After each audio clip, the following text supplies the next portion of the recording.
Seja bem-vindo a mais uma edição do Radiofonia que está chegando agora no seu radinho ou pelas ondas da internet. Eu sou a Maine Boquicchio e hoje conto a história de um radiojornal que mudou o rumo do radiojornalismo brasileiro.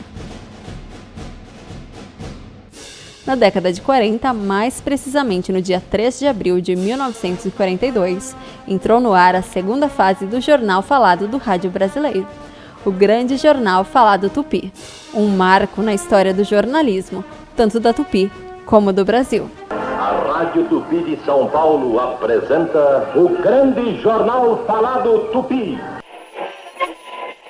O Grande Jornal Falado Tupi foi um aperfeiçoamento do Jornal Falado Tupi, que foi ao ar em 1939.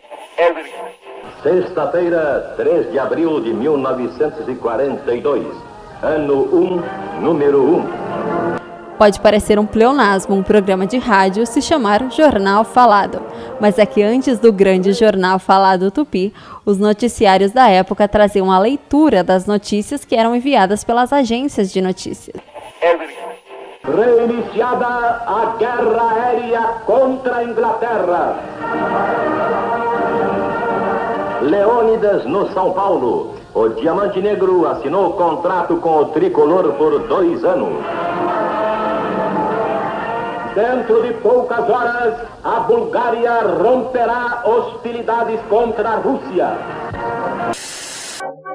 O Grande Jornal Falado Tupi tinha uma única edição diária, às 22h30, com 1 hora de duração. Era dividida em blocos e era transmitida pela Rádio Tupi de São Paulo, retransmitida por várias outras emissoras. Direção de Corifeu de Azevedo Marques. Apresentação dos locutores: Alfredo Najib, Aurifebo Simões, Mota Neto e Ribeiro Filho.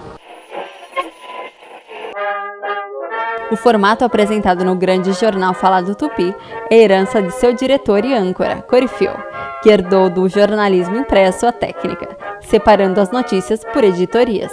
Corifeu era funcionário dos Diários Associados, antes de se transferir para a Rádio Tupi, e fez dos seus conhecimentos no jornalismo impresso um caminho para o jornalismo falado. A estratégia oferecia ao ouvinte mais agilidade na informação.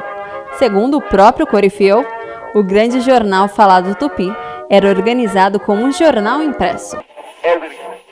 2 ataques de surpresa contra as forças do Japão.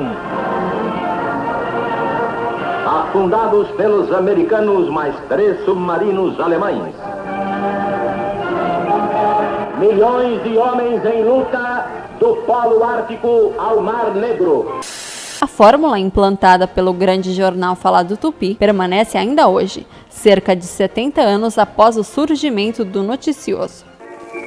E aí, gostou? Você já conhecia o Grande Jornal Falado Tupi? Não conhecia? Gostou de conhecer aqui no Radiofonia? Bom, assim como eu adoro contar histórias sobre o rádio, eu vou adorar receber a sua história falando da sua relação com o rádio. Escreva para mim, pode compartilhar suas impressões, comentários e sugestões. Eu fico por aqui e volto em breve com mais um capítulo da história de uma das invenções mais importantes do século XX, o rádio. Até mais, tchau!